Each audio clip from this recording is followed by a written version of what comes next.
Greetings, everyone. My name is Luis Molina, and I'm the host of the Life Puro.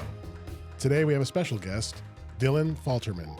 And this is going to be a new one for us because besides Nick, our producer, he'll be the first guest we have who works with us in our stores. So with that, Dylan, thanks for coming in today. Thank you for having me, Mr. Lewis. Yeah. Oh, you don't have to call me Mr. Lewis. In that case. Yeah, even though you're getting paid right now, which is They a nice don't have perk. to know that part. Yeah, exactly. It's just Lewis, so I appreciate that.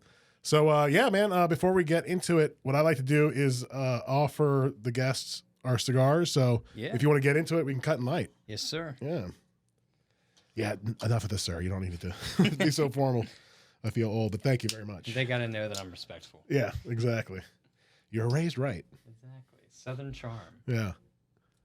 So while you're getting ready, you can cut it, light it. I'm going to actually, I'm glad that you're the one who suggested this one. It's the newest line from Foundation called Matapa, for those listening who are definitely cigar-centric. I'll just actually read out a little bit of the press release from Foundation, which was sent a few weeks ago, because this is their newest line. And for those who don't know, Foundation is an up-and-coming, well, I wouldn't even say they're up-and-coming. I mean, they're pretty solid now. Nick Melillo is the owner of, I guess they're still considered boutique. I mean, but they're really, I mean, you've seen the sales and the interest from our customers, huh? Oh, yeah. Well, anyway, Nick, for those who don't know, he used to work at Drew Estate, and he would source the tobacco for Drew Estate. He was in charge of a lot of blending while he spent his time there. But years ago, he left to form his own company, which is Foundation. And little fun fact, a lot of people don't realize that Foundation's the one who makes Joe Rogan's cigar. Yep, that is true. Yeah, a lot of little connections there. But anyway, here's a press release to kind of describe this new cigar called the Matapa. So it's actually inspired by the birth town of Ruben Dario, a legendary Nicaraguan poet. Matapa pays homage to Nicaragua's rich cultural heritage and the artistry behind its world-class cigars. Quote, Matapa is a tribute to the poetic soul of Nicaragua, said Nicolas Melillo, founder and master blender of Foundation Cigar Company. The image of Ruben Dario is iconic. He is considered one of the greatest poets in the Spanish language. I've always wanted to make a brand in his honor, and I have always wanted to introduce a blend around Sumatra, Ecuador wrapper. Matapa is the result. And basically, there's a Maduro and a Claro version. Yeah. Both Ecuador, Sumatra. The wrapper, that's the wrapper. The binder is Connecticut broadleaf, and the filler is Esteli and Jalapa, and it's offered in 3 vitolas, or 3 sizes. A 7x54 double Corona, a 5x50 Robusto, and a 5.5x48 Corona Gorda, which I thought that was a Toro, but they're calling it the Corona Gorda. All those Corona Gordas. They the only ones they do Toros with are like their Charter Oak lines. Yeah. That's right. Yeah, a lot of their other brands they'll label it as Corona Gorda. Mm-hmm. So you're smoking the Robusto. I'm doing the Corona Gorda. And I know it's early, but like on first light, what's your impression so far? I've always enjoyed these. Typically, I go for the Maduros for most of my other cigars, but with Foundation, I've always enjoyed their lighter ones. I always get a lot of cashew notes from these. Cedar's one of the first pulls I always get from them as well. Okay. A lot of those spices still, since they're Nicaraguan as well, but I really love this one right off the rip. Okay. Which is already, just like the Olmec, which is another favorite of mine, just right off the rip, it's already a fantastic smoke. It's really bright. I know it's going to get a little bit darker as it goes along, just with that fuller flavor too. Yeah. But it's definitely, I can already tell it's going to be a great smoke. So far, I mean, again, I know it's early. What's your favorite Foundation cigar besides the Matapa? The Olmec is still one of my personal favorites. The other one that was good was the one that came in the sarcophagus. Oh, the Senator. Yeah, that one was really good. You smoked that? Yeah. That was one of those ones I splurged on. But I've always enjoyed the Olmecs. Both the Maduro and the Claros are a personal favorite of mine. So I believe that was released, that Senator you're talking about, which is an extension off of what? I forgot. High Clear Castle. Yeah. Yeah. So the High Clear Castle line, the Senator was like I think at the time it was supposed to be like a one-off, like a one and done, but it did so well. I thought that was his best cigar to date. Oh yeah. It's hard to top that one. I know that we're gonna be getting some more in here at the store as well. We've already gotten a lot of them in too. I just have yet to try a lot of their new lineup, including this one. So I'm glad to try this one today and sit down and finally enjoy it. Yeah. Kind of relax and smoke it and kind of get your thoughts on it. But when I smoked these for the first time over the weekend, both the Claro and Maduro. Mm-hmm. I actually thought that, for me, I like these more than the Olmec. Really? Which I was kind of surprised. I love the Olmec. Yeah. So I think the Matapa has potential to do pretty well with us. So I wanted to look up some other, there was another note from their press release that I found pretty interesting. Oh, okay, here it is. So Matapa is derived from the Nahuatl word, metal, METL, which means place of magueys, which is a type of agave plant. So the maguey plant has significant cultural and religious symbolism in Central American mythology and art. This was used often in Dario's poems. So Matapa is now known as Ciudad Dario in his honor. So in other words, Matapa, that's the name of the city where this poet is from, is now known as City Dario. Literally, nice. That's what Ciudad city is, city in Spanish. I guess they renamed that city in his honor. Yeah, that's awesome. That's awesome. I know it's such a bigger deal down there. I wish there were cigar things that could just hold so much weight like it does down there as it does here. Mm-hmm. Like outside of Miami, it's just not a huge thing. And Tampa. Yeah. Both. Well, yeah. Miami, really Florida in general. Mm-hmm. They really hold to their tobacco roots and I guess culture and history. Just like Connecticut, though, a lot of people don't realize. Which, going back to Foundation, they're based in Connecticut, their headquarters, and right in the heart of the Connecticut River Valley, where a lot of cigar tobacco is grown. So, wow, all pretty cool. Wow, I wish they did that here in Louisiana too, with our Perique tobacco and everything as well out in St. Francisville. You just never, I didn't know until I worked here that Louisiana even grew a huge amount of tobacco. Yeah, in St. James Parish. Yeah. I was thinking about that this morning. That I think it would be really cool if the state of Louisiana really promoted the tobacco portion of its economy, even though I know it's small, but a lot of people like you say the same thing you've said. Yeah. They just didn't even know. Even smoking American Spirit Blacks and everything too. Mm-hmm. It's just, I never realized that those were grown here. Mm-hmm. I just had no clue. Yep. For those who maybe aren't familiar, American Spirit being a cigarette brand, marketed more as a premium cigarette brand. They have a line called the Black, and they use that Perique tobacco as a main component of its blend. Oh, yeah. Yeah. In fact, a lot of people don't realize that Perique industry, which is in St. James Parish, not too far from our studio, they were at risk of just pretty much closing, ending the tradition of farming that tobacco because demand was so low. It wasn't until American Spirit, at the time it was owned by Santa Fe Tobacco. It was a independent mom and pop cigarette company, approached these farmers and basically said, "Oh, we want to buy up all your crop. We want to use this tobacco for the American Spirit Black." Mm-hmm. And not only did they save the industry, they actually made it more profitable for farmers, because before that, the farmers would only just collect the leaves and sell the leaves. Huh. But American Spirit said, "No, we want to buy the whole plant, stalk and stem included." Wow. Before that, the farmers would just throw that away or just discard it, but they were able to sell more of that because they sell it by the weight. Huh. So it became more profitable for them. Again, just never knew. You'd think that would be a cool thing to know about here in Louisiana history, but apparently not. Well, I guess it's tobacco is just one of those things that people don't want to talk about or bring up, but it's a part of the economy. It's just a very villainized thing down here in the South for whatever reason, considering how profitable it is for a lot of these areas. Yeah. But that would be cool, I think, if the state would really promote the Perique tobacco in the region, almost like what Nick's intention with the Connecticut River Valley is. He wants to, his vision is, in his words, to create the Bordeaux or the Napa Valley of tobacco for the Connecticut River Valley, which I think is pretty appropriate. Oh, that'd be cool. Awesome, yeah. Yeah. So we'll continue to smoke this and maybe get some thoughts later during this interview, but. Basically, I'm glad that you came in to just kind of give us some of your experiences or views, insights into your time working with us. So do you want to maybe start there? When did you start working with us? I believe it was around this time a year ago, maybe a little bit longer. I think it was around September, October. But I came in which leads into some more subjects down the line. But I came in with the notion that there was a lot of pompous top hat wearing, polo wearing guys walking in, dropping $2,000 a day on their brand new sticks, which isn't, that is the case rarely, but for a lot of it, it's regular Joe Schmoes like yourself and me, Nick, and a lot of our other customers that come in, and they're just regular guys that just love to sit back and relax. And I just, it's just one of those preconceived notions I had on cigar smoking that I never even knew about.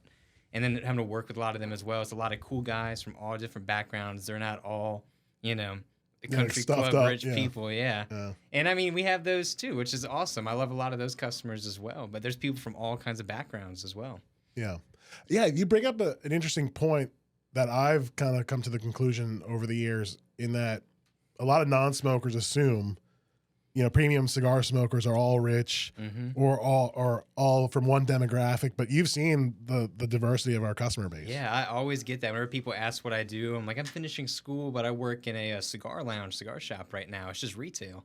Yeah. And they're like, oh, so you have to deal with these pompous assholes that walk in. I'm like, not really. Like, there's the occasional, but I mean, for the most part, it's a lot of cool guys and women that come in, just love to chill out and smoke, have a good time, drink, whatever they're into, And I'm like, just things you never really thought about. Same thing with any other smoking, vaping, cigarette smoking. I mean, it all falls under the same category at the end of the day. Well, I mean, yes and no, I would say. To a degree. I mean, you're using some sort of product, right? Combustible or it's vapor. Yeah.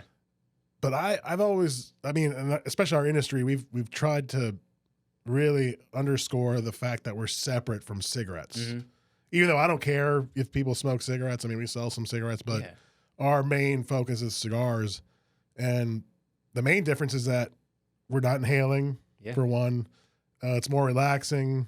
There isn't this addictive nature to it. Yeah, I have noticed that as well. There's just a lot more. Like, even myself personally, I love to just relax with it. Before, whenever I would smoke, it'd be a social thing. And even this is social, but it's more of a calm down setting. You're not in a packed bar trying to rip a cigarette from somebody, or you're not walking in to get your $10 vape. It's like truly relax. You're with other people that have a similar mindset on the subject as well, and that's what makes it enjoyable too. Yeah. Now, you didn't really smoke cigars beforehand, did you? Not Before really. Working? I would have the occasional puff of one if I saw it lying around, kind of thing. But I was mostly a cigarette smoker up until this point, really, and I've truly enjoyed cigars since then. I've really tried to stick to just cigars ever since I started working here. Yeah. What brands of cigarettes do you enjoy? When I was not supposed to be smoking cigarettes, it was mostly Marlboro Reds, because that's all you would know. And you see it in the movies, and you'd be like, a pack of Marlboro Reds. And they'd be like, what size? I'd be like, what?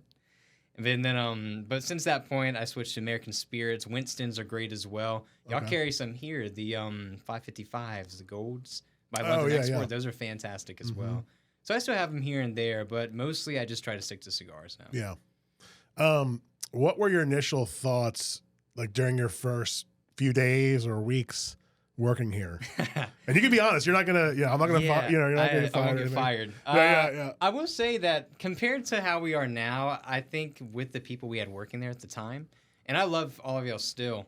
I definitely was on my best behavior at the time, just trying to, new worker, yes sir, no sir, hello ma'am, how's your day? Yeah. But as time has gone along, I think a week in, we started cussing and joking up and going for drinks after work. And I was like, okay, like, I understand the vibe of the workplace now. Yeah. And it's been much more relaxed ever since then. We have our busy days and we have our moments where, yes, sir, no, sir, I'll get that done. Yep, got it coming early, whatever. But for the most part, it's laid back. It's always been laid back here. And that's also reflects how we do our sales here as well. We're not, super overly pompous uptight with or cigars, whatever, too. We have a lot of newcomers that come in. They love us for that reason, that we're all laid back. I'm a 22-year-old kid working at a cigar shop. I mean, I relate to that college town demographic that likes to come in for that.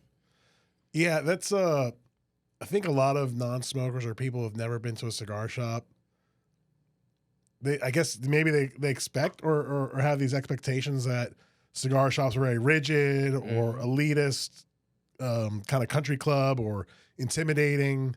But if you travel the country and visit a lot of cigar shops, especially with lounges, you'll notice kind of similar layouts or like the culture where, especially a lot of guys just kind of busting each other's chops or whatever. Oh yeah, this is just a bunch of goofballs at the end of the day. Yeah. It has such a like high status, and then you go in, and it's no different from a lot of other industries. There's a bunch of goofballs hanging out. Yeah, and I love that too. That's what makes it fun as well. Mm-hmm. And even again, college town, a bunch of crazy people coming in asking silly questions, and I'm like, I'm happy for it. I'm happy to answer whatever there could possibly be. Yeah. Now, what are some of the challenges you've can you recount any challenges like you have faced working here? Definitely. Whenever I first started, I think it took me a good like 4 months to actually like memorize these cigars. Yeah. Differences between them, because most people they'll start out with the few that they like, and then they'll come into it. They'll slowly start shopping for more. They learn like as they're smoking. But I was selling them by this point, and I had to like, kickstart it, listen to podcasts while I'm exercising and stuff. Because I knew nothing about cigars. It was overwhelming. Oh yeah, I genuinely was concerned as to how long I would last here. I didn't know much at the time, and I just knew how to push the cigars. But whenever they'd be like, "What does it taste like?" I'd be like, "It's a dark wrapper. It probably tastes pretty dark." And they're like, "What does that mean?" I'm like, "Well, you just gotta try it. Taste is subjective." Mm-hmm. That was my favorite line. But now I can actually like talk about some cigars. Some of them I'm so confused on, but for the most part, I've learned to pick up my wits about each cigar and like start to learn how to smoke them, the taste profiles on stuff and everything like that.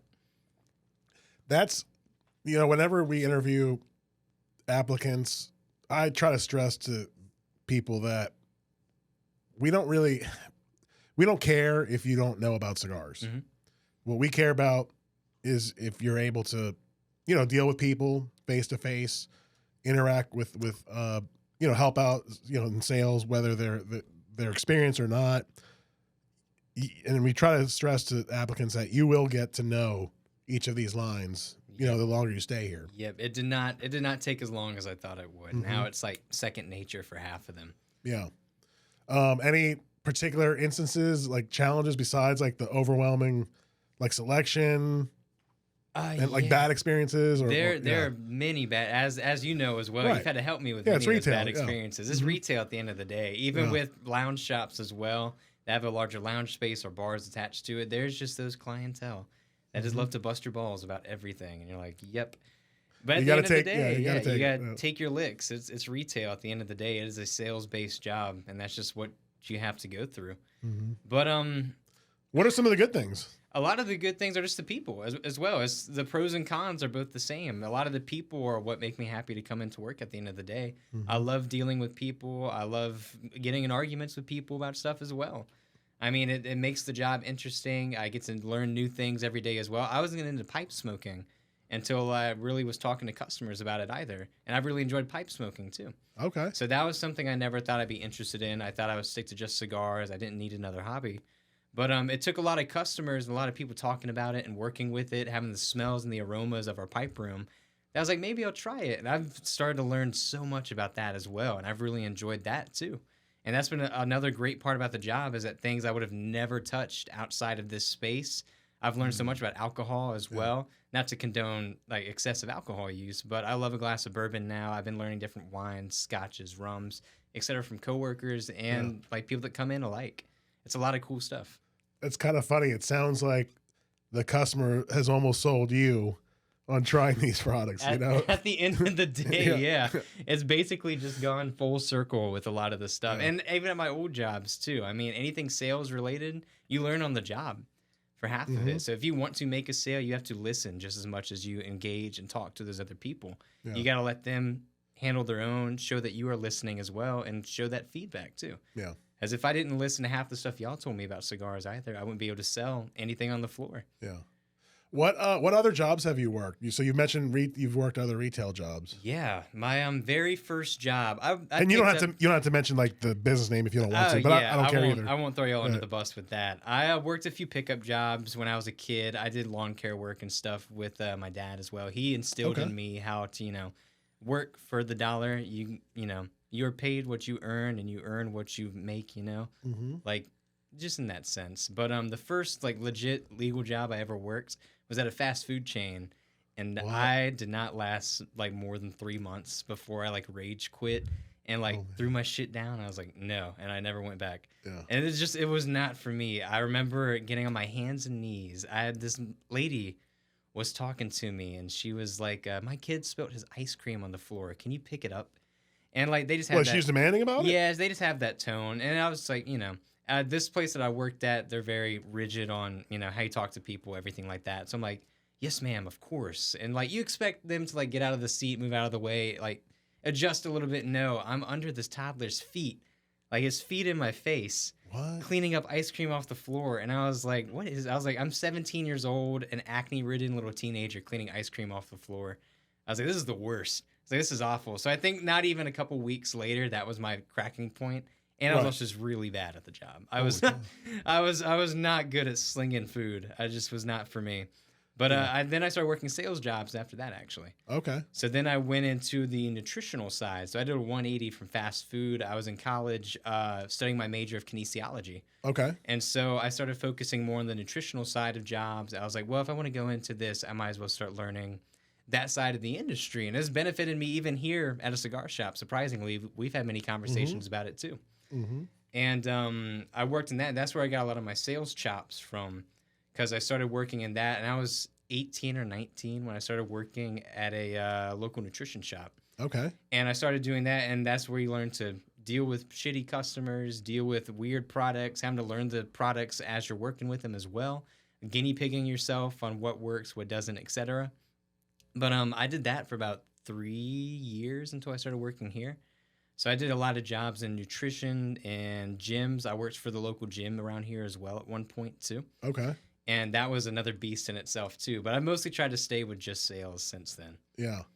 And I love listening to the stories like from your previous jobs and just like how you had to deal with some situations. It's just insane, the amount of stuff, and especially with nutrition and supplements and stuff like that. There's just like with cigars, there are oddballs in that area as well, with people trying to cure depression with like multivitamins. And I'm like, oh no. Do you think there's any truth in that? Oh no. No?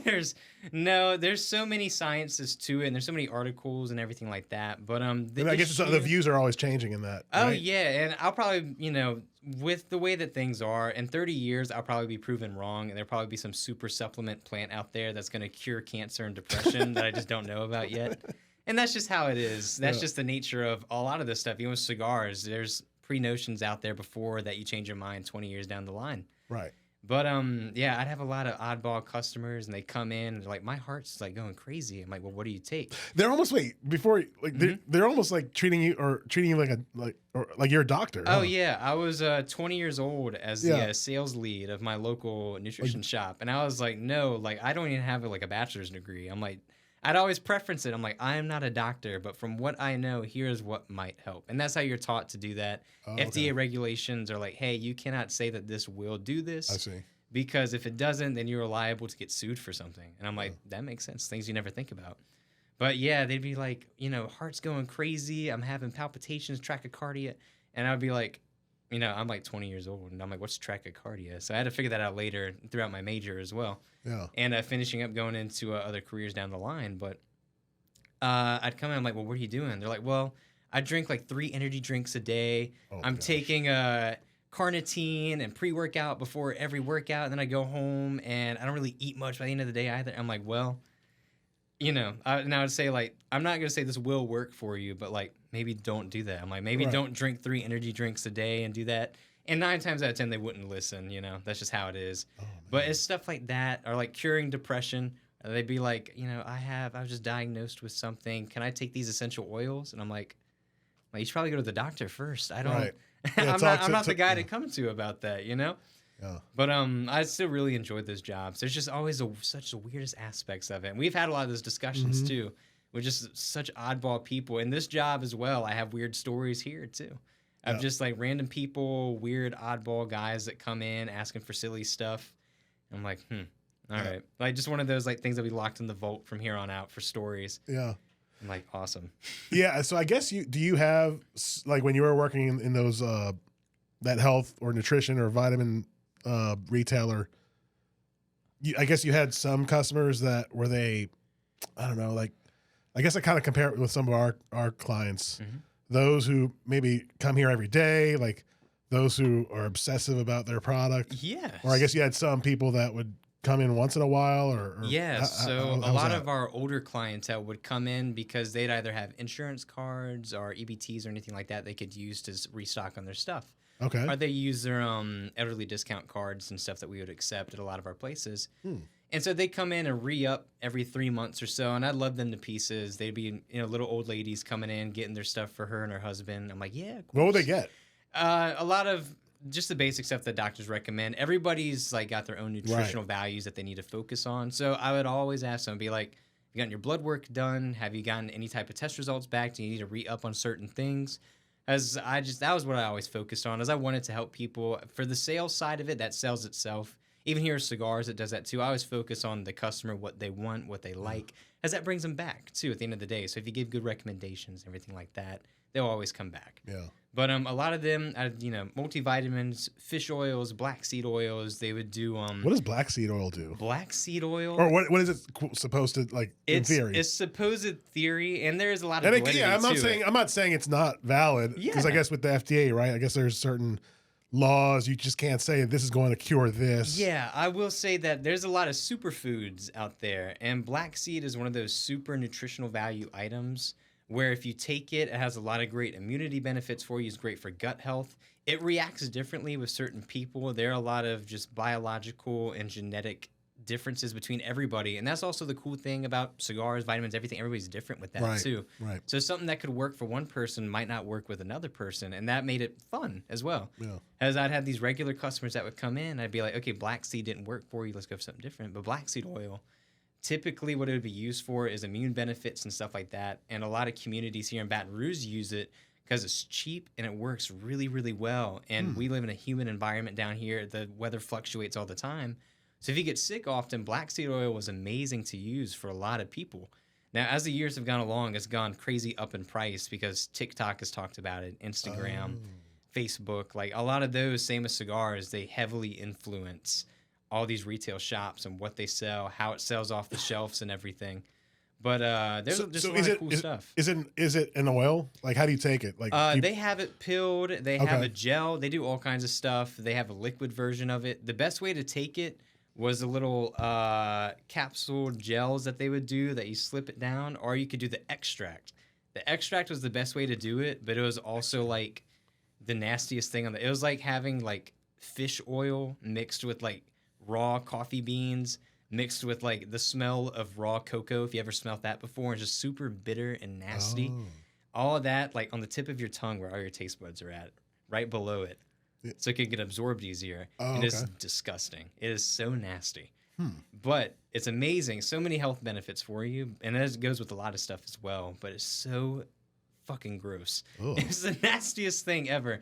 And if you broke a bottle of it, which I did often, as they're made out of glass, and I'd be taking out shipments or they'd fall off the truck, the store would smell like black seed oil for months. And it would stain everything. And I was just like, ugh. It was horrible. So what were some of the big movers besides, I guess, maybe that black seed oil? Multivitamins, fish oils, all that, energy drinks as well. But especially in today's world, which I love, is that exercise is such a big thing now, is that pre-workout, protein powders, probiotics, prebiotics, BCAAs, all of those would sell like crazy. And a lot of people that come into these jobs know that coming in. So they would ask me, like, do you know your different proteins? What pre-workouts are effective? Do you know what branched-chain amino acids and essential amino acids are? Cool, you get the job. As that is such a big seller these days. Oh, okay. So they want crazy. They want the applicants to have some understanding. Yeah, because 9 times out of 10, most people come in, they'll re-up on their multivitamins and stuff, but a big focus of nutritional shops is wellness and well-being, but also fitness. And fitness is a huge portion of that. If you go into a GNC, a vitamin shop, your local place, they'll always have a picture of somebody lifting dumbbells, doing bench presses, next to the old lady that's like petting her cat, like taking her multivitamins on it. As they're synonymous with one another. Exercise is a huge thing with wellness. You don't need to exercise. You should stay physically active, but like going to the gym is another thing. But the two are synonymous with one another for sure. Yeah. No, I mean, just speaking from personal experience, like weight has been a problem for me my whole life. But there was a time where I lost a lot of weight and I was very fit. Mm-hmm. I used to actually box in college. And no kidding. Yeah. And I found that even just like walking helps. Walking like 30 minutes or an hour. Yeah, and like I said, I would never push any of those crazy sales tactics, or you should get the $60 pre-workout to go with your 30-minute walk at the end of the day, Because there's no need for that. Mm-hmm. If people come in and they're like, I really want to lose the weight, but I've been struggling so much, I'd be like, look, the body's smart, but it's not, like, for you personally, should not be complex. You should not overcomplicate what the body's going to do for you, because that's what your body's for. Your body overcomplicates the things that you need to do for it. Mm-hmm. So I would tell them all you got to do is like lessen the calories of one meal a day and just go on a 30-minute walk 2 or 3 times a week, and it will do wonders for you. Yeah. And that's rang true. Like, again, 9.5 times out of 10, they'd come back a month later and be like, yeah, that's about it. I'm like, it's just little changes. Your body handles the complex parts. You don't have to cut out carbs or fats or gluten-free diet or keto diets and all that. Some people should. There are benefits to it. Yeah. But for the most part, it's really not complicated for a lot of that stuff. And unless you start getting into the issue of cancer patients, thyroid patients that have thyroid issues, pancreatic issues, anything like that, or anything like crazy obesity and stuff like that, there are differences to that. But for the most part, most people, it's a pretty simple solution. Yeah. So you mentioned you're 22. You're attending college. Where do you go? Louisiana State University. Yeah, here in Baton Rouge, Louisiana. Yeah, and you're studying what degree are you pursuing? Kinesiology. Okay, now what is that? Kinesiology is the study of human movement, and I tell people that a lot, and they're like, "What is a kinesiology?" And I'm like, "Exactly," because for a lot of other places, it's considered a humanities degree, and I didn't know that till recently because a lot of physical activity, wellness and well-being and stuff goes into a humanitarian side. So you see a lot of those people going into like BREC programs for the BREC parks and stuff like that. They work with the YMCA, other things like that as well, because it's an exercise function. It's community-based exercise, and it's the movement of the body and how it relates to your everyday life and stuff like that. That's humanitarian work. Really? But so it wouldn't be considered like under medicine or school? Now it is. So okay. They're starting to realize that there's a lot of good beneficial stuff to learn from that. So a lot of your PT, OT, physical therapy, occupational therapies and stuff like that, a lot of those use kinesiology at the end of the day. And so they're slowly starting to make it more of a science-based program. So there's a lot of biology, chemistry, physics, medical terminology, anatomy, all that still goes into that the same way that you would learn for any biology program going in for pre-med, pre-PT, PA students typically are kinesiology students here in Louisiana as well. As there's a lot of stuff that benefits from that major to go into those specialties. Is it pretty rigorous, like your pursuit of like studying? A lot of it was. I'm in the part now where I can kind of relax a little bit, and I take some of my harder classes, exercise, physiology. I've taken physics, calculus is part of it too, trigonometry. There's a lot of stuff that goes into it. Yeah. Calculus? Calculus. And if you take a lot of biology majors know this, biology, chemistry, physics, all of them, they have to take a lot of math, because there's a lot of stuff that goes into that as well. Physics as well is a huge part of it, because your body moves from physics. Yeah. Your body moves from chemical reactions that use a biological basis that then use physics to go and let you lift your pinky toe whenever you're about to make your next step. And it's just things that you don't really think about. And myself included, I didn't know a lot of that going into it. Microbiome, biochemistry, all that goes into these aspects of kinesiology. Yeah. So when do you graduate? This December, in 4 weeks. 4 weeks I'll be graduating. So when are, I guess finals are coming up then, huh? Yeah, so finals are coming up. But like I said, I've done my hard part of school. So I've like mathed it out to where I can just take a handful of classes now, focus on work, focus on my other hobbies as well. Yeah. So I only have a few finals this semester, but it was rigorous the past 4 years, especially with COVID and everything as well. So what are your plans after graduating? I'm hoping, you want to pursue something in that field? Yeah, for sure. I would love to go into the sales side of medical as well. Medical sales are super lucrative. I would love to focus on that for sure. But right outside of it, I'm hoping to do some clinical rotations and probably work in a cardiopulmonary ultrasound for a while. Wow. Okay. So I'm hoping to get something lined up with that. But you can work on the job with that or go to school afterwards for it. I've been lucky enough to have something to work on the job. You get my credentials that way through it and actually work with clients and everything like that under supervision from a senior technician and be able to work with clients and stuff like that and really learn how everything operates that way. Yeah.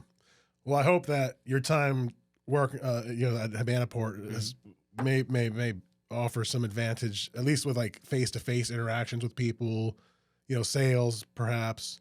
So yeah, good luck to you on that. That's awesome. Thank so you. you're not, you don't have to, I mean, do you intend to go to graduate school? I've thought about it. There are a lot of programs out there that I've thought about. Exercise physiology is the popular master's program to go into for kinesiology majors. But I have a lot of friends that go into random degrees, and they'll go off to go get their MBA. They'll go to law school. They'll go do a lot of other things outside of what they majored in. So I've thought about a lot of different options. There's healthcare administration as a master's degree now that they offer online for a lot of people. I've thought about going into that, considering I want to do more of a corporate side of that as well. Yeah. So I've definitely been interested in that. But as far as I'm aware right now, I'm so burnt out from school. Yeah, it's you're the ready. last thing I want ready. to think about is opening another book on stuff that I have to relearn again. Yeah. So for the time being, I'm happy just to work and just get my chops ready for whatever I'm going into afterwards. Yeah. So overall, how was your time at LSU? I mean, if you had to do it all over again, would you do anything different? Would you do the same? If I were to know what I were to know now, I would have partied still 100%. Yeah. That's half the fun at LSU. It is such a great school for meeting people, socializing. The craziest people you ever met are all from Baton Rouge and New Orleans, and I stand by that to this day out of everywhere that I've traveled to. Yeah. But everything I've done at LSU, minus the COVID years of 2020 and 2021. Yeah, I want to ask you about that. But I wouldn't change much. I probably would have stuck with my major from the beginning. I danced around a lot until I finally settled on kinesiology as my final major. I was a business major for a semester. Really? I was. What? And I did not enjoy it. I wanted to focus on the sales side of stuff. I wanted to focus on the sales and management and the corporate aspect of everything. I thought it was really cool to have have you ever watched Suits, that TV show about lawyers and stuff like that? No, I've heard of that. Is that pretty good? Oh, yeah, it's awesome. Yeah. They have the little corner office that sits and overlooks the city. I'm like, that's so cool. Yeah. But I took my first accounting exam, and I walked down at LSU, they have Himes Hall. And Himes Hall is notorious for just being a scary place where the students go and take tests. It's dimly lit. You're packed in with 300 other sardines to take your test on computers. Uh-huh. And I was so confident for this exam. I walk in. I sit down, I type my name out, I take the full 2 hours to take my accounting exam, and I turn it in. And it tells you right on the spot what your score was. I got a 3%. What? Out of 100. That means I got my name right on the accounting exam. Oh, no. And I was like, holy shit. And this might not be for you. Yeah. What kind of format was it? Was it essays or? So with accounting, I don't know how it works at other universities, but for the most part, I was okay at business. It was mostly the business classes that I was just so lost on. It was money and words and things that were just beyond my comprehension. And anybody that goes into an accounting degree, I commend, because that shit is really hard. Yeah. And it's just stuff you don't think about. But I walked out of it, and it was all set up like a giant spreadsheet of your revenue, your profits, and it would go down the list of everything you had to type in, and it'd give you a list of stuff, and it'd be like, here's everything they did this year, put it in the right spot.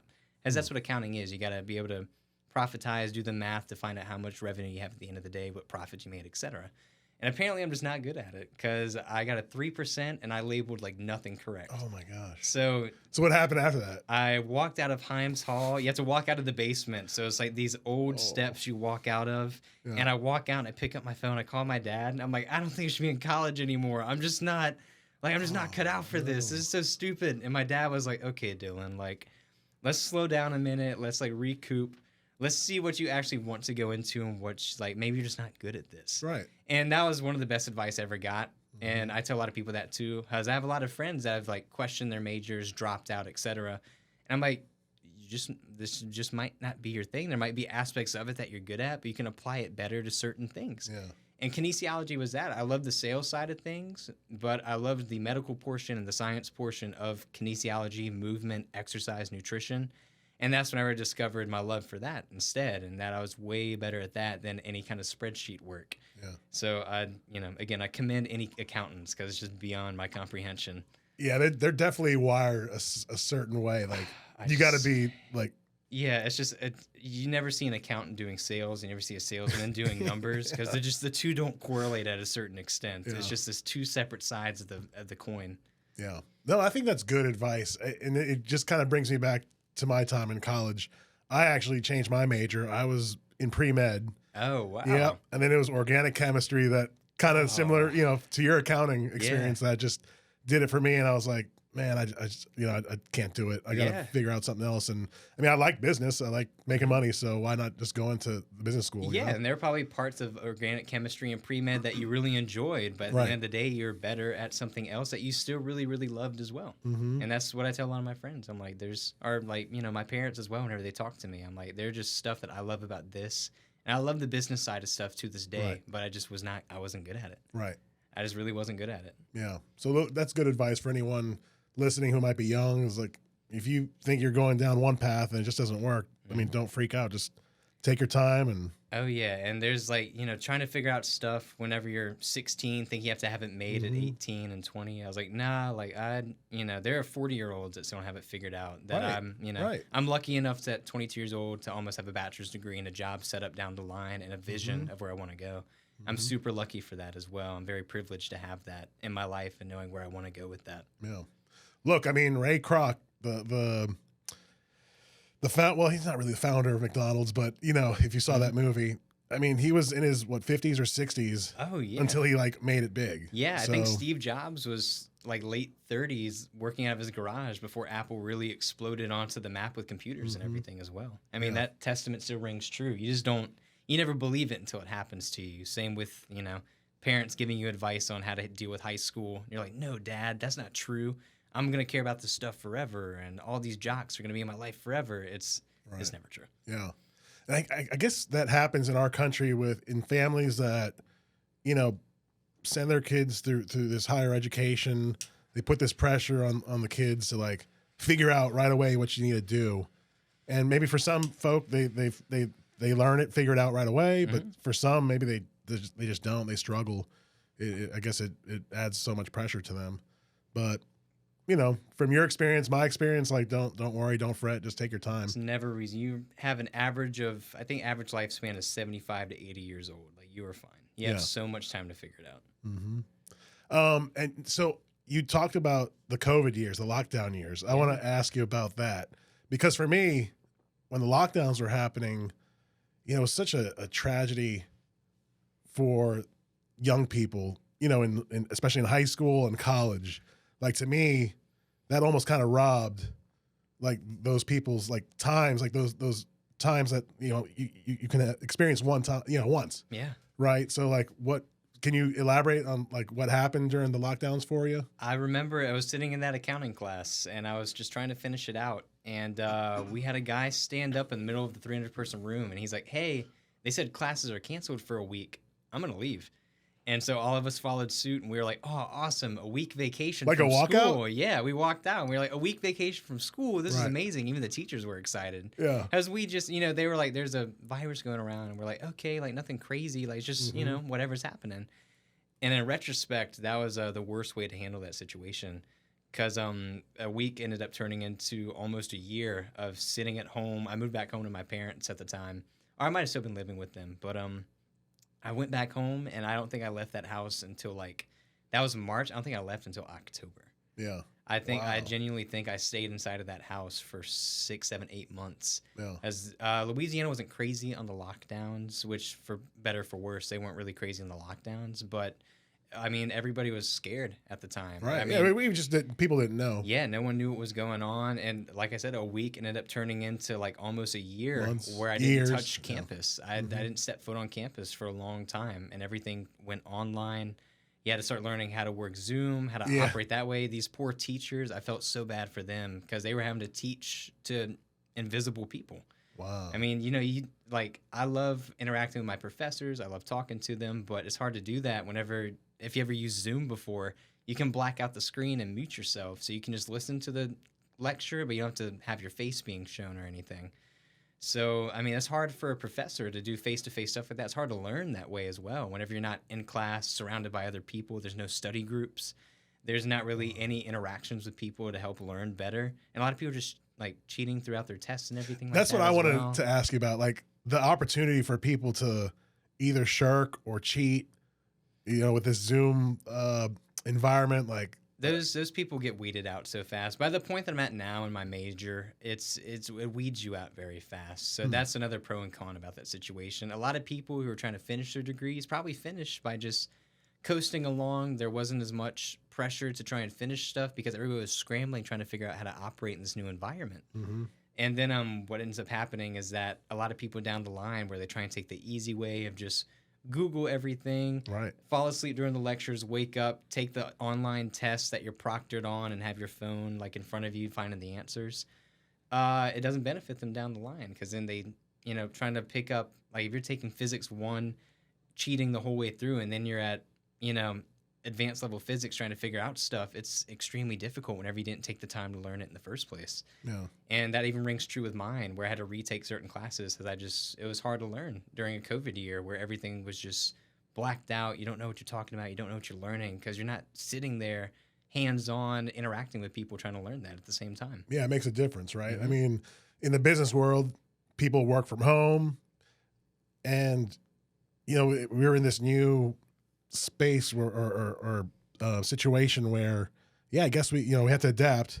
We can't all be in the office. Mm-hmm. Let's work from home and try to do the work, remotely. Yeah. And now, because I read a lot of business articles, a lot of corporations are trying to get the people back in the office, and there's this real pushback from employees, which I get it. Like, who wants to, if you don't have to go into work, you can just stay at home and do what you have to do from there. Yeah. I've definitely noticed that as well. But I think, working from home, there's like something that's lost, with this collaboration, this face-to-face interaction. Yeah, I mean, that's half of why I want to go into the medical field, is all face-to-face interactions with people that you typically would never meet in your lifetime. You're saving lives. You're helping other people learn better ways to control their lives. Even with technician programs, kinesiology, doctors, PAs, PTs, etc., you have to be hands-on, and they never took a break from COVID. Like, my mother worked in cardiovascular ultrasound here in Baton Rouge, and she was working like for most of the way through, and she'd come back, and I was living at home at the time, and she'd have to come in with a mask on, her full gown on, gloves. She had to drive back, disinfect the car, go take a shower immediately. She would sit in the bathroom before she would see us and hug us and kiss us, saying, hey. And even then, she still makes sure she's up to date on her COVID tests and everything. You just didn't know what was happening at the time. It was very scary. Yeah. Very, very scary environment. Yeah, it was a weird time, that's for sure. Yep. And going back to Zoom, like to relate it to our business, I remember when we were trying to do virtual tastings. We would use Zoom and invite the link, for end consumers, like join in and show like myself smoking or the rep or the brand manager. Yeah, it was a weird time, I couldn't try imagine to generate sales. A cigar shop has that. Everything here is social. It is a social environment here. That's what cigars are. Mm-hmm. I just could not even imagine that. Yeah. That must have been crazy as well. Yeah, it was just a weird time, but I mean, there were pros and cons. I mean, at least in Louisiana, at first we were prohibited from opening, right? But it only lasted like a few days or like a week. And then the governor like reversed it to where he allowed tobacco shops to remain open. But there wasn't real like guidance as to like what that meant. Yeah. Like so some shops like just were completely open, lounging, smoking. We just took the, we were trying to like err on the side of caution. Let's just do the sales at the door and just sell that way. But it was definitely a weird time. Oh yeah. But anyway, let's move on. You mentioned other hobbies and interests. I want to ask you about that. Yeah. Your music. Yeah. Outside of this, I do a lot of music as well. Yeah. So I play in the local scenes here in Baton Rouge and New Orleans too. I play in a band.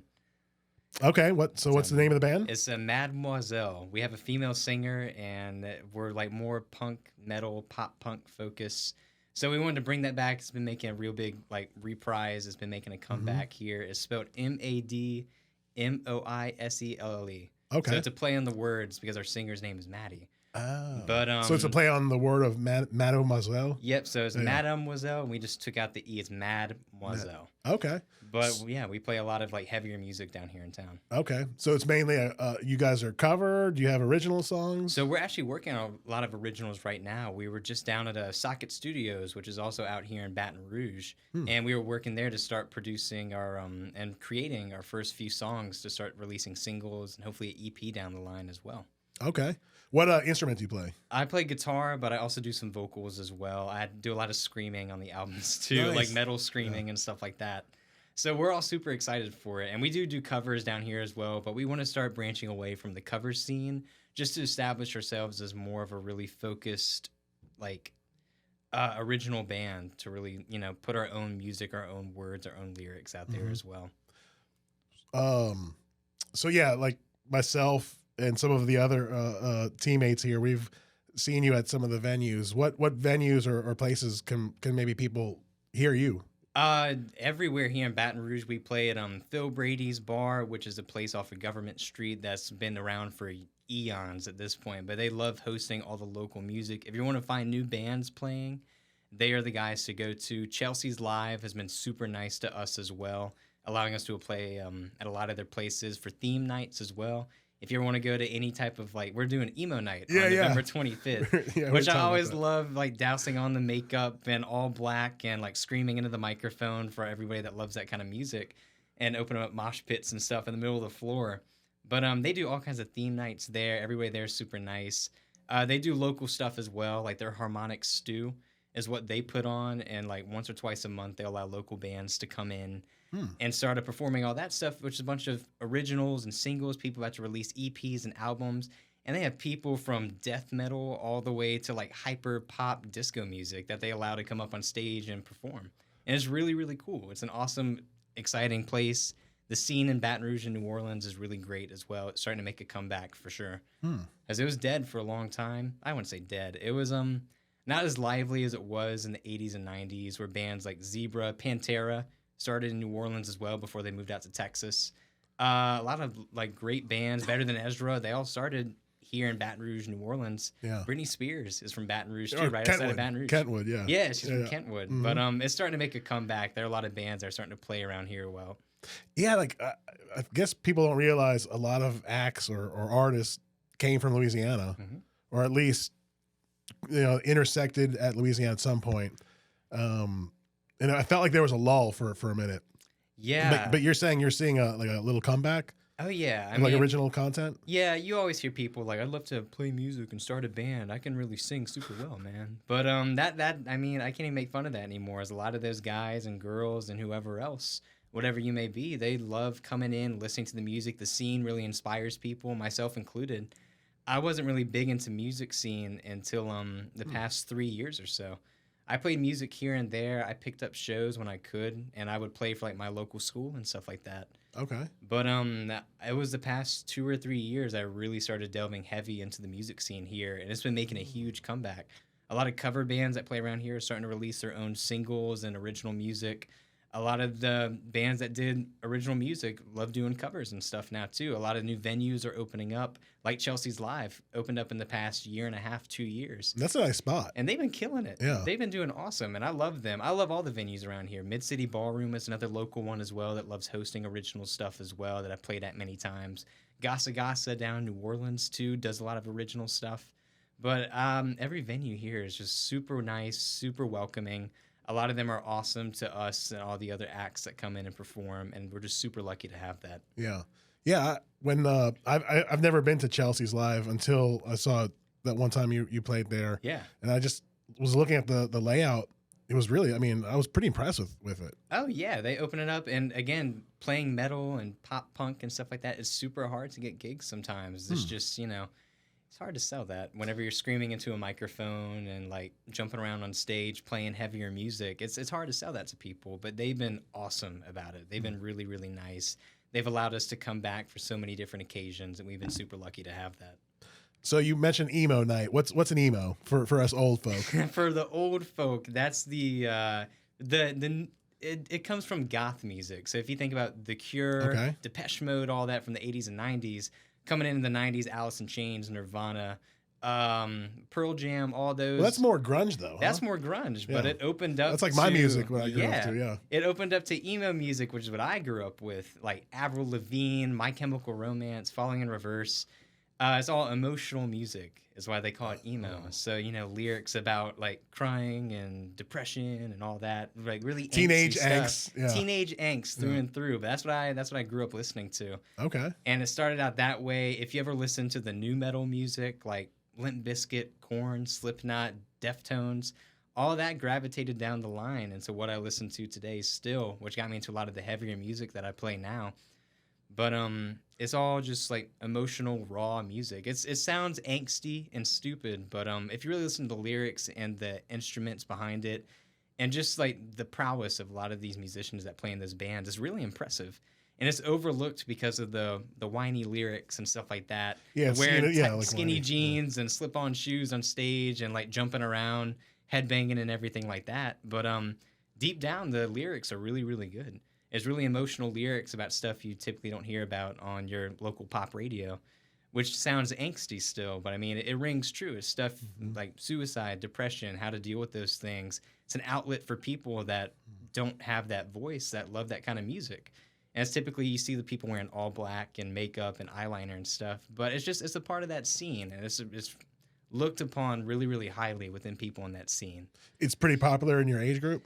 I'd say with some of my age group, yeah. I'm definitely here in Louisiana. I'm probably one of the outliers.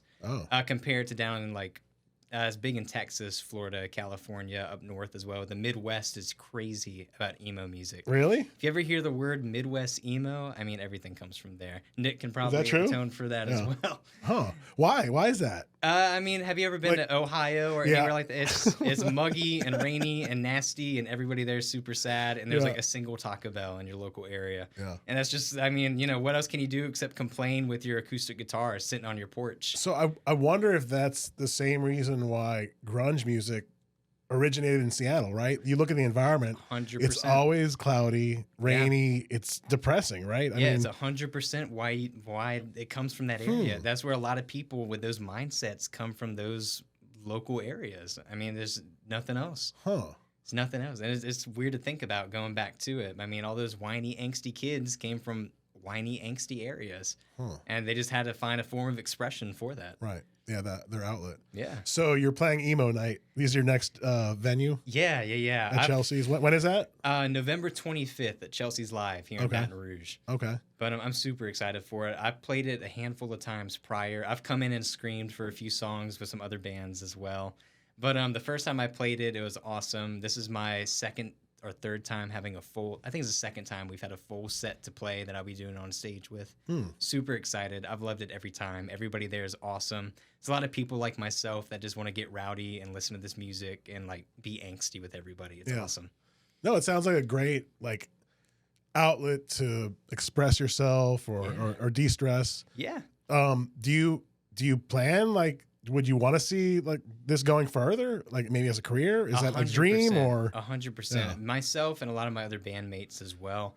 We all like realistically, we know that we have our day jobs still. We have to get things done. A lot of us are still in school or have other jobs outside of this. Yeah. But I mean, at the end of the day, who wouldn't want to dance around on stage and make up millions, and playing for tons of people, making millions? Yeah. Not even so much the money side of it. I mean, just being able to do what you love. I mean, it's always a hobby. It's a hobby at the end of the day, and I love being able to do that. Even at the extent that I'm at now, most people that have this hobby can't say they get to play for these big crowds. We played for LSU as well. We played for Louisiana State University. They threw a battle of the bands. What? And they threw us on stage. There were a couple hundred people out there listening to that too, and the crowd grew from there. And it's just, I'm super lucky to have this opportunity. Super lucky that all the people that I've played with, all the local people that I've been with are super nice and welcoming as well.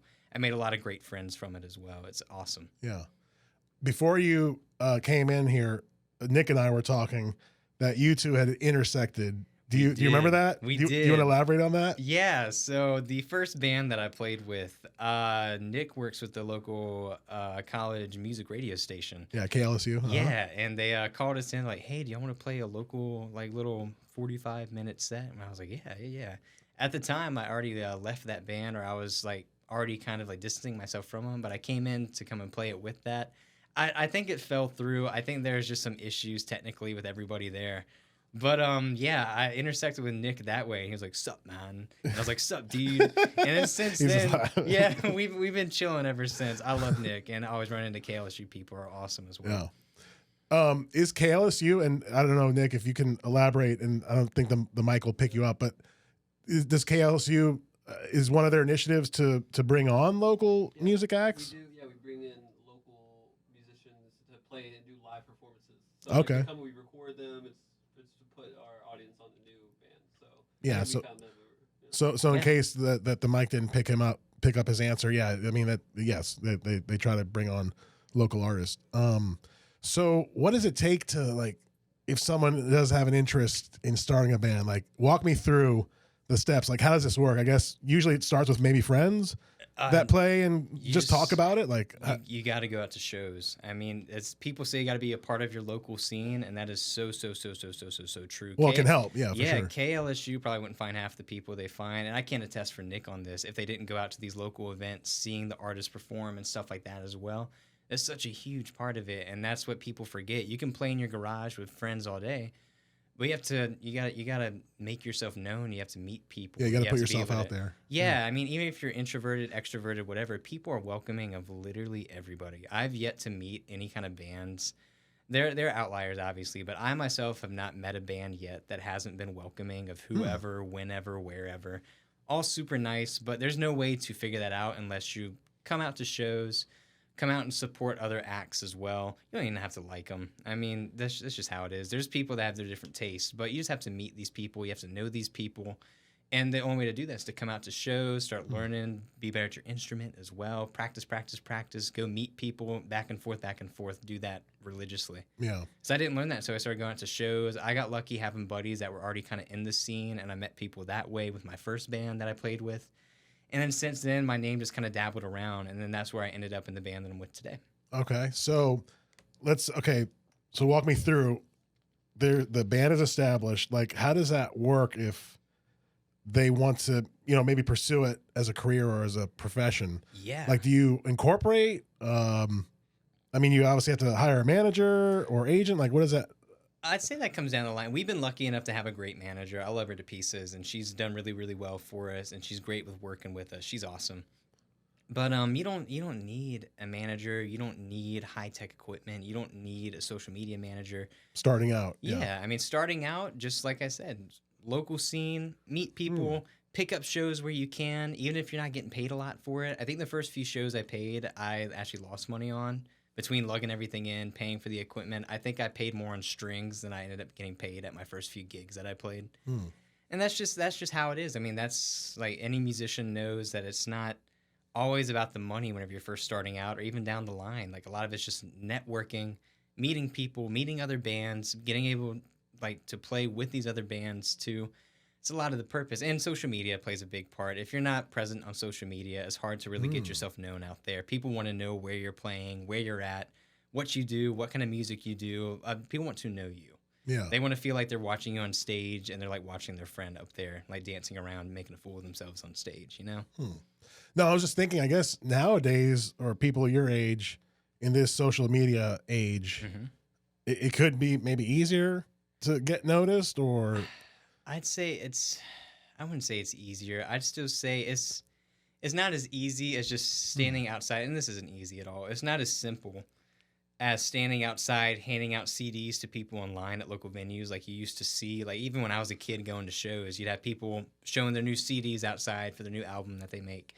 So a lot of it now is people you got to meet outside at shows and stuff, and then presenting yourself on TikTok, Facebook, Twitter, Instagram, all those different platforms, so they know what you are doing, where you're at, who you are. Because that's such a big part of it now. And it's hard to just release a song on Spotify and expect people to listen to it when they don't know who you are. Yeah, how do they find you? Yeah, so I mean, a huge part of it's social media. And we've also been lucky at also having a great social media presence too. We've been able to play at a bunch of places that have a good social media presence, like Chelsea's. They're always promoting all the bands that come in, and they pump out their stuff like crazy up to the day of the gig. They have photographers there and stuff. We have a photographer that does stuff for us as well, and she's awesome too. Yeah, I've seen y'all's Instagram page. Yeah, her name is Marina Photography, and she does amazing, and she always takes really great stuff for us as well. Yeah.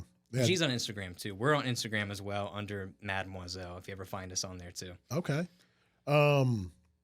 So yeah, if you could, you would maybe want to take this further, but I think you're doing it right in that you're not just relying on that. You have your backup. Yeah. Like your day job. Yeah, there's two sides of the coin of that as well. As you have a lot of people be like, you gotta live, breathe, and die music and blah, blah, blah, blah. But if I think there's an interview with Kiss, and it was Gene Simmons was on there, and he was like, nah, dude, he was on a radio show.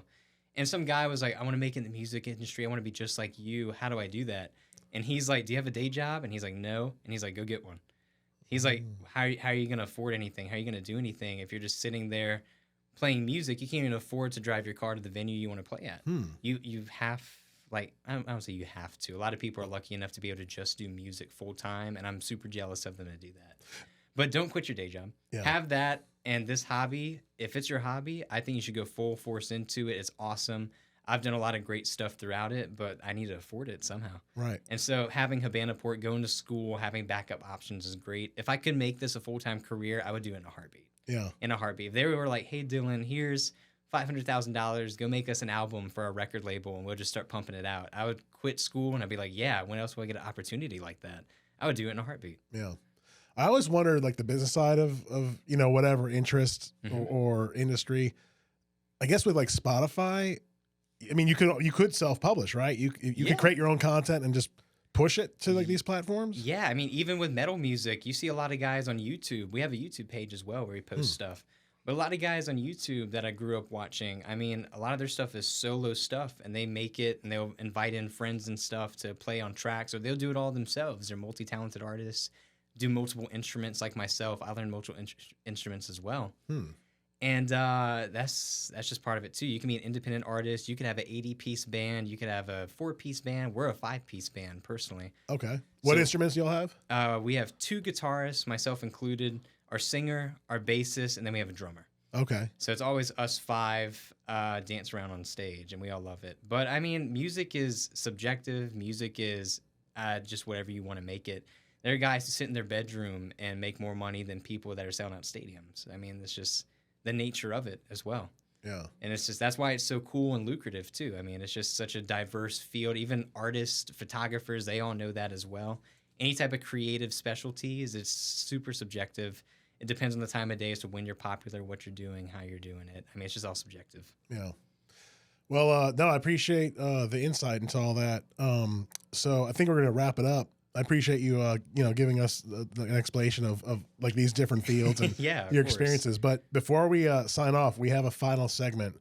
If you would help us out with called the Final Puff. It's basically a rapid fire question, a round of questions. Are you up for it? I'm down. Okay. Well, number 1, Tabasco, Crystal, or other? Crystal. Okay. Favorite vacation destination? Ooh. New York. Okay. The ideal person you would smoke a cigar with, alive or deceased? Keanu Reeves, easy. What? Oh, easy. Nice. Desert Island cigar. Desert Island cigar? I just crank it out and get like the fattest Cohiba I could find. Okay. And just sit there and like smoke myself into oblivion. And finally, who would you want to see on a future podcast here? If y'all could ever get David Lee Roth in here, that would be awesome. Okay. I don't know how y'all would do that, but that would be like peak. Okay, nice. All right, Dylan, any other thoughts or advice or any words you want to impart to the crowd? I'm just happy to be on here. I love Habana Port. I love working here. I love sitting with everybody in the room as well. I'm just happy to be here in a social environment, smoking good cigars with good company. I appreciate it, buddy. No problem. All right, well, until the next cigar, thanks for tuning in, everyone.